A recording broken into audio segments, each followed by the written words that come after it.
more republics in the world than I ever realized.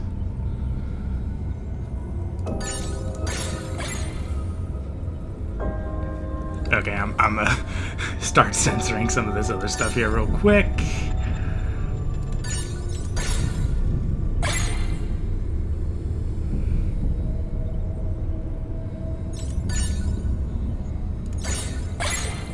Based.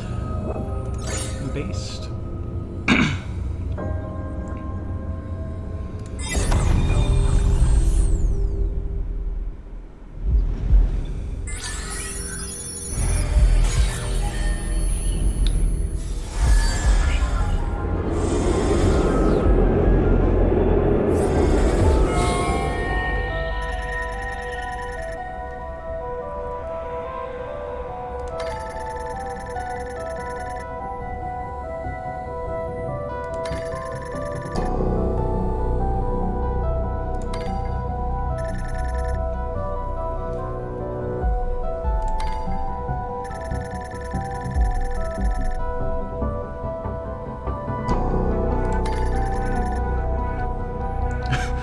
Oh, that's all. Just eliminate Berkeley.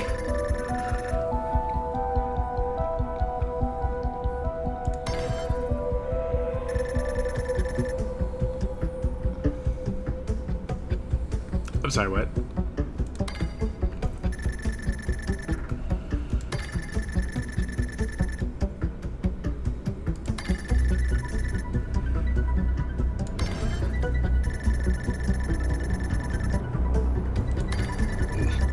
Wait, why? What?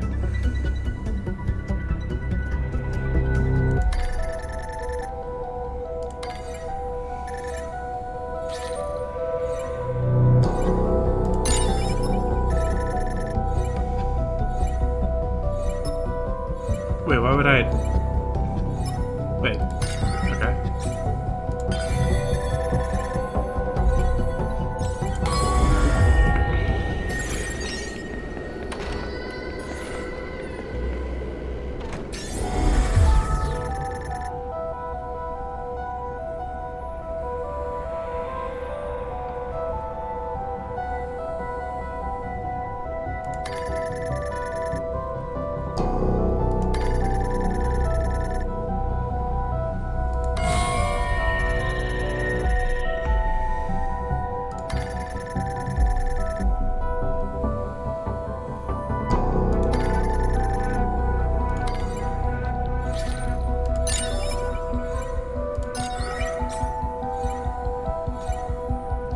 Is there a... Okay.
Flesh.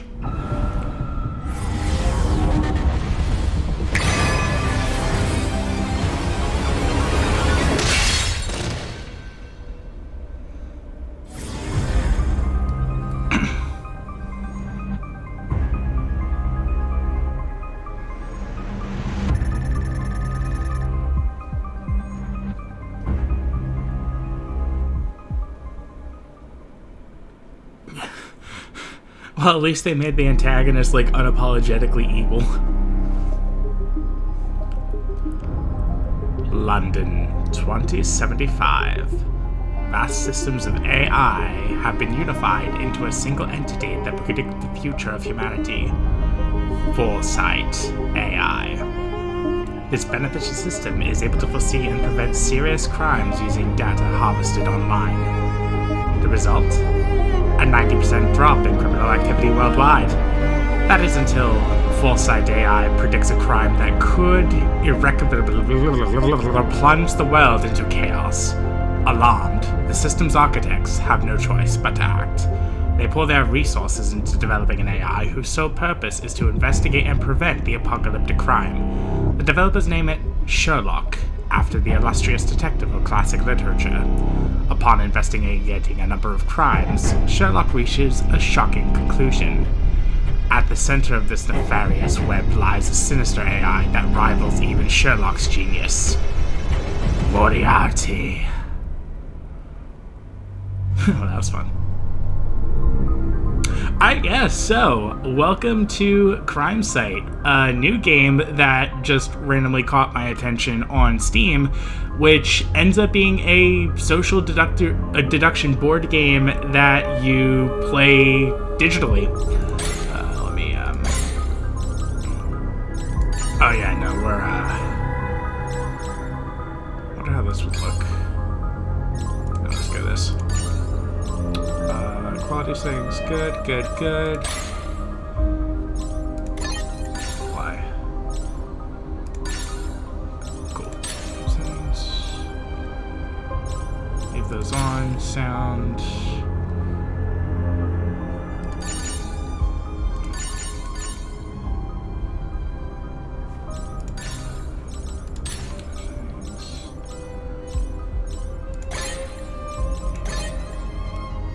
Okay, yeah, so anyway, CrimeSight, a game that randomly caught my attention on Steam.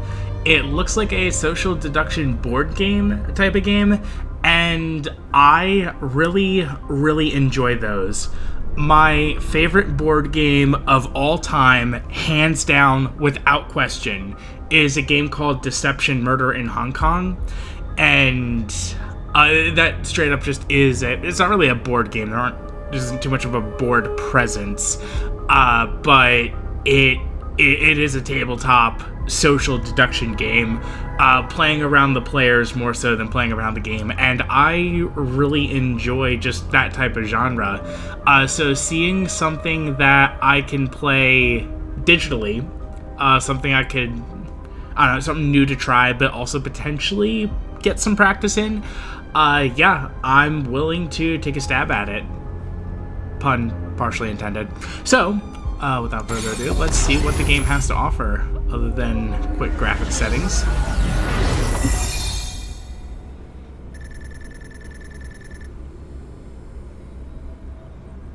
A detective, and an accomplished one I see, being permitted access to V221B. A221B.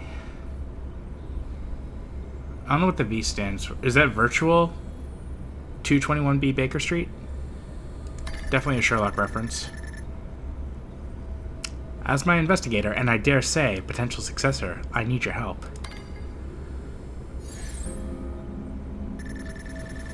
I am Sherlock, the AI in charge of V221B, a crimes analysis system. Here in Baker Street, I am tasked with sabotaging criminal plans. A task only achievable by analyzing data to predict potential outcomes. It is no understatement to say my efforts have led to countless lives being saved. Yet I find my powers of deduction tested to their very limit of late.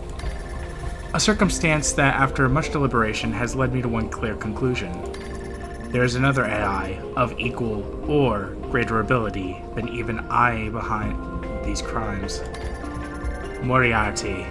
His goal is quite the opposite of mine. Using his powers of prediction, he plots the murder of innocent souls. Were he to achieve his nefarious goal, the world's future would be a grave risk.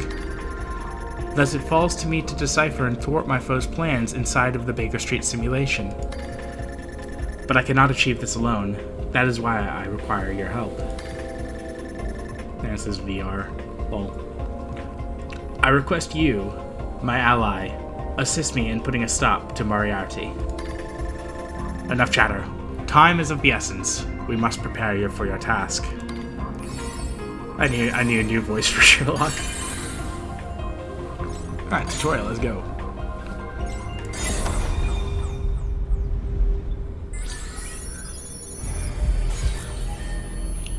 Case the empty house.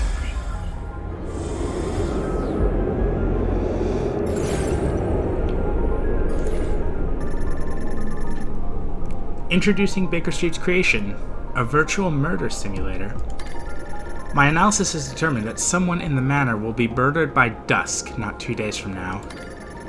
And the one behind such a nefarious plot, a criminal mastermind AI named Moriarty. Our objectives are twofold: prevent the murder from ever taking place, and unmask the villain who would dare kill in cold blood. I have prepared a training scenario for you to master the program's mechanics. Camera controls. Allow me to instruct you on how the manor's camera system works. Left click and drag to move the camera, or right click and drag to rotate it. Use the mouse wheel to zoom in and out. All of Sherlock's dialogue can be read at any time from the log.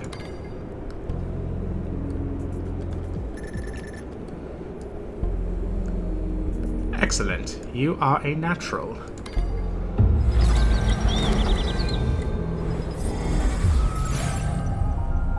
Murder conditions. Now then, we must discuss under what conditions a murder can take place. One of the manor's occupants will be the target who is in danger of being murdered by the villain. Unfortunately for us, identities of said target and villain are a mystery. But for the sake of our training, I think it's best we point out the target and villain. In this scenario, Berkeley is our villain. Catherine is our target. For our criminal mastermind to commit his foul act, 3 conditions must be met. So it's... I'm just gonna take a wild guess. Murderer must have a weapon. Murderer must be in same vicinity as target. Witness cannot be present within same room. First, his pawn, the villain, must obtain a weapon. Let's play the part of Berkeley. Select him and have him search the red spot.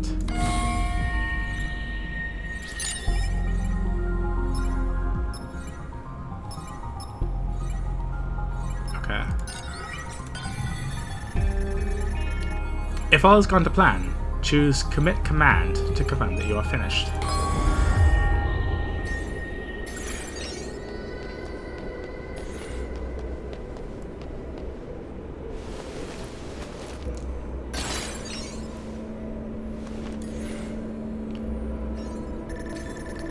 Good. Now Berkeley, the villain, is in possession of a weapon. Second, the villain and the target must both be present in the same area. Called it. An area is a specific zone within a single room. Yeah, okay, so these things are called zones.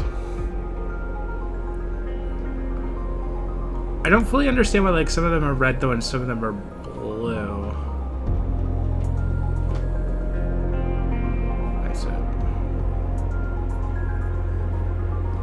Okay, wait, if that's a door here, so it's 1, 2, 1, 1,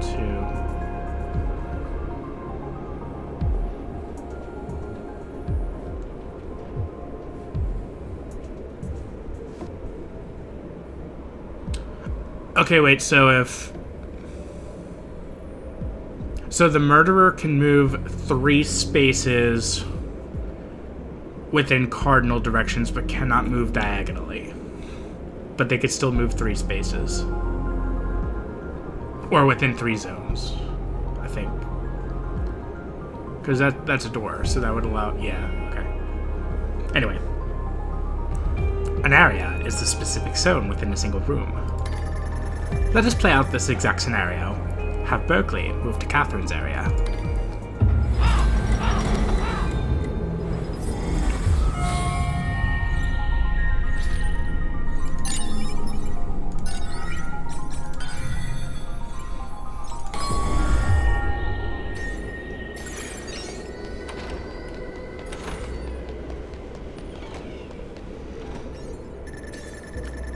Excellent. Now both villain and target are present in the same area. Third, the room must be entirely free of any witnesses to the murder. A room is defined as a space which is separated from other spaces by a door. Let us practice leaving a room. Have Agatha exit through the door.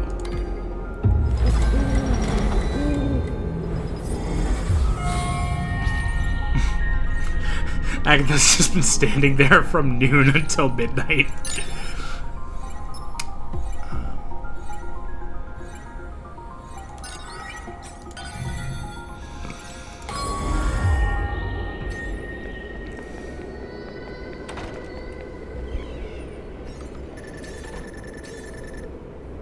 Well done. Now the room is occupied only by the villain and the target. When all three conditions are met, the villain will carry out the murder. I thought that's what I'm trying to prevent. Okay, yeah. Thus, our goal is to prevent this from happening by the stated day and time.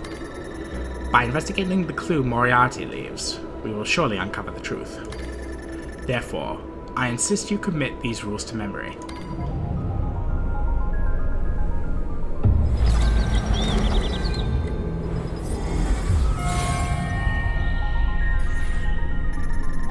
To some degree, we may also command the pawns within the manor. Pawns can move up to 3 areas per action. However, after moving 3 areas, pawns experience fatigue. A pawn in a fatigue state can only move 2 areas. Be warned, Moriarty will not stand idly by. He can command the pawns too. It is within my power to command 3 pawns. Moriarty can command 2. With one more than our adversary, the game is ours to win. However, Moriarty's powers of persuasion far exceed my own. Thus, were both of us to issue instruction to the same pawn, Moriarty's would be carried out, and mine ignored. A demonstration. Try to move Agatha one more time.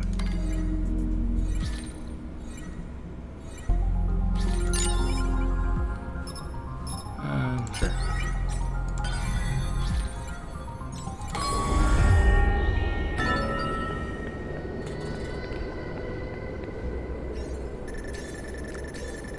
See? Agatha did not act as instructed. Moriarty has shown himself. But spare not. One particular pawn is not so easily swayed by his charms. Moriarty has no pawn over the power over the pawn designated as the target. Ergo, when each of us instructs the same pawn and that pawn bends to his will, we may deduce that pawn is not the target. Okay, alright, I like that. Therefore, we can now conclude that Agatha is not the target. However, there is insufficient evidence to rule out Agatha as the villain. Stay alert. You can see how likely each pawn is to be the villain in the upper right. The red icon above the pawn indicates they may be the villain. Conversely, a blue icon indicates they may be the victim. Additionally, the order of the pawn aligns with the order of their actions, beginning from the left.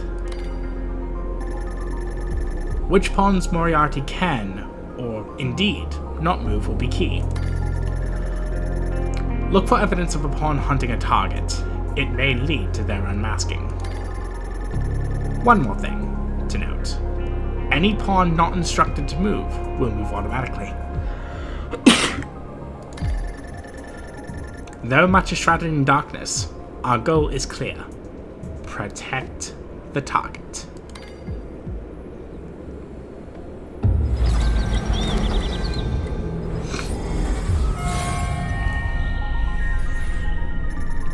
Within the manor lie various places you may investigate more thoroughly. Let us try one now. Instruct Agatha to search the glowing green spot.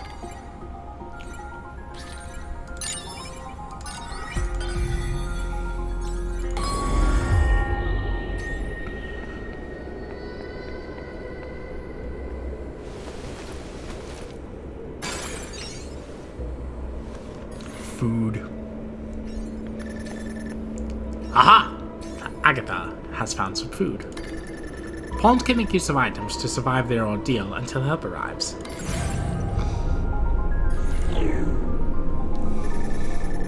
There are several items which can be found while exploring. Of those, food will be of particular importance. A pawn in possession of food will consume it at the day's end. Pawns will now eat. Without food, they will grow hungry and suffer a movement penalty. As shown here, the two other than Agatha are hungry and thus suffer from a movement penalty of 1. Ailing pawns will move down in the turn order based on their condition. Were the target to suffer so, escaping the villain would be difficult. Pawns suffering from 2 or more ailments such as hunger and injury become critical, resulting in impaired vision. Critical pawns suffer more restricted movement and heavily impaired vision. Pawns with impaired vision cannot prevent the villain's crime. Those with impaired vision from being in critical condition will deem the villain not present in that room. This means, of course, pawns with impaired vision cannot prevent the villain from committing a murder. Monitoring the condition of pawns in play is crucial. One more thing. Moriarty knows the location of all weapons and food. Remember, we may have control of some pieces, but the board is his. An ailing pawn does tell us one thing. They are unlikely to be the villain. Of course, unlikely does not mean impossible. Never forget Moriarty's willingness.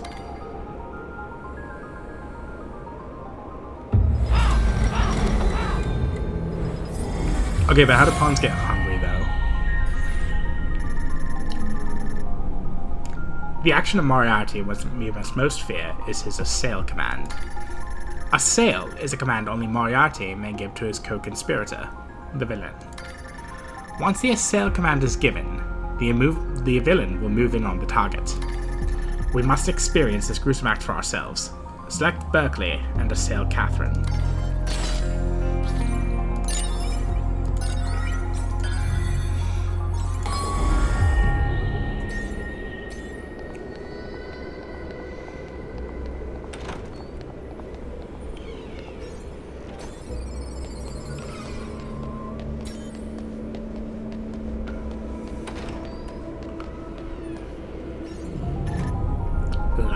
Thus, when the assail command is selected, the villain will always move last. In other words, they will always be able to follow after the target. In this case, it means Berkeley chased after Catherine after he had moved, as much as his movement would allow. There are 2 ways in which the murder could be prevented. Move the target out of the villain's reach, or make sure the target is not left alone. Wait, how does the first one work if the villain just follows? The single silver lining to the dark cloud of murder, the villain, is revealed. Moriarty's choice to strike is a double-edged sword. Should we indeed tentatively name a villain and prevent the murder of their target, caution will be of the utmost importance. With the villain specified, Moriarty will no longer stand idly by, and will be forced to act. He will, no doubt, force his way into the simulation and see it to the action phase is extended. The mouse grows, despite the desperate as the cat closes in, after all. This power affords him one extra command. We must endure this moment by any means. I will then intervene and arrest the villain. Survive this period, and victory is ours.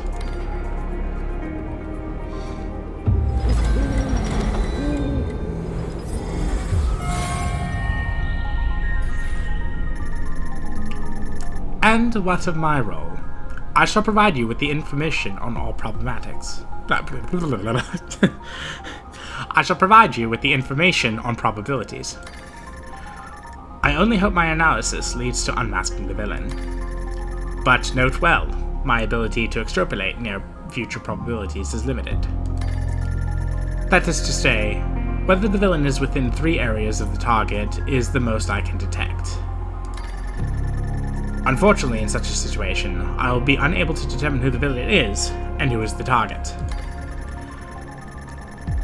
I may, however, be able to swiftly identify both the villain and the target should I rule out all other possible scenarios and deduce the identities from there. However, deductions may only come from data, at least 1 day's worth to be precise.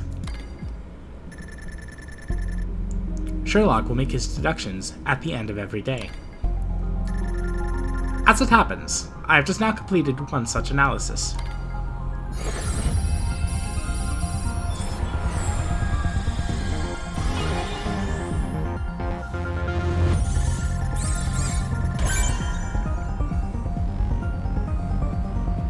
Let us look at the scenario.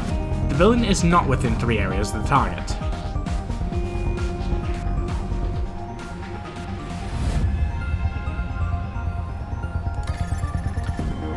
Let us examine Agatha more closely, shall we?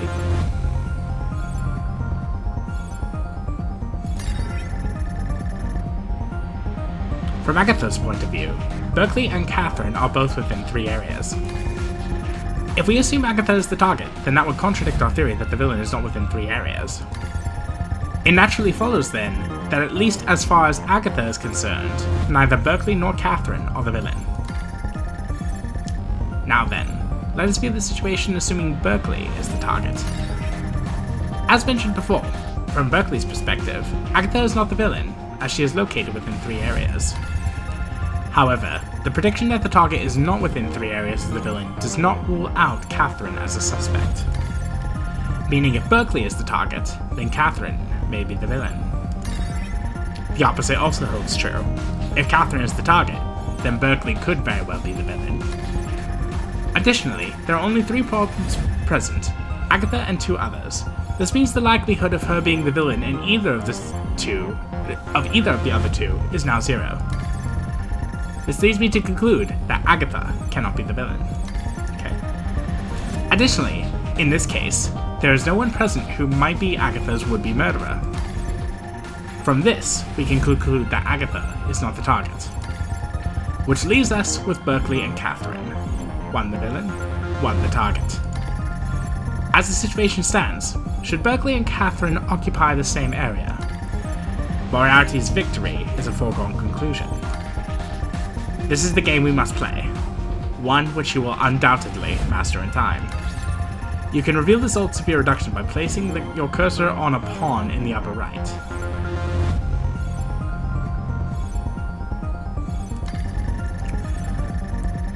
What you will see is who possible villains are for that character, should they be assumed the target. Where we situate each pawn until daybreak will greatly impact our chances of success.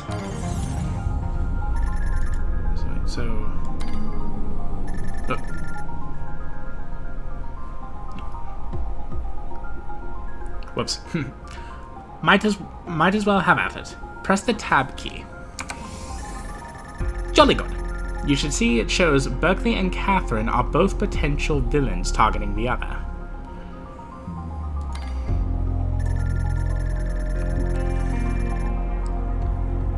Additionally, hover your cursor over a character and press the tab key to view who potential killers are for that character.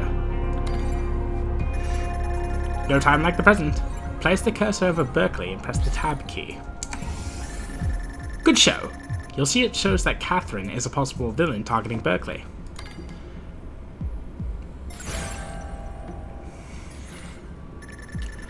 Lastly, we may need to call upon the service of our allies. At times, combining our talents with other investigators will be necessary.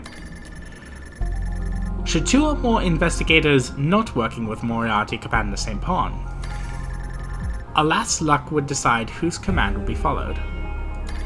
Fair enough. Though the scope is limited, I recommend closer communication between fellow investigators.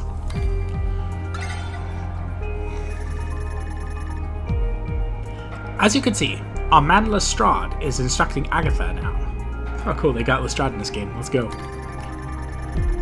Now you try the same. Right-click on Berkeley and selecting I'm commanding a pawn.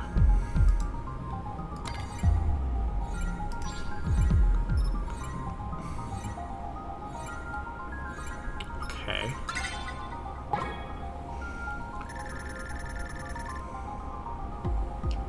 Good. The other investigators knowing that you are to control Berkeley. Do not feel obliged to follow your allies' plans, but teamwork is key. You may reply to an ally's instruction with the agree or disagree response. To do so, select either option to the left or right of an ally's communication. I say we let Lestrade know what we think of his suggestion.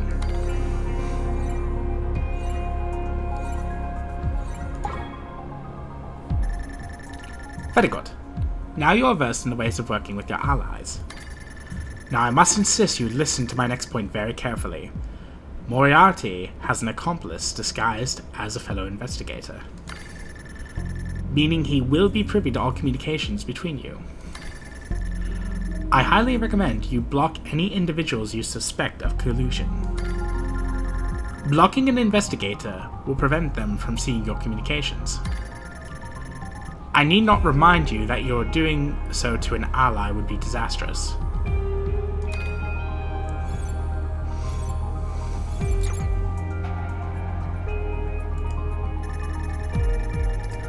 That concludes the most elementary aspects of your training.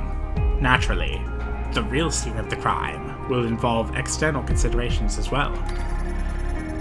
I've gathered the most essential of those. I implore you to look them over. I've additionally prepared some training designed after incidents past. Such may prove useful in sharpening your intellect. You are my friend and partner in this endeavor. Together, we shall bring down the evil Moriarty and build a better future.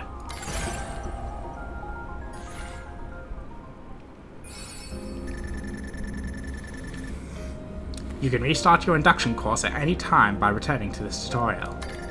Do not hesitate to revisit this tutorial should you have any doubts about anything. Let's not waste a moment more. Select play.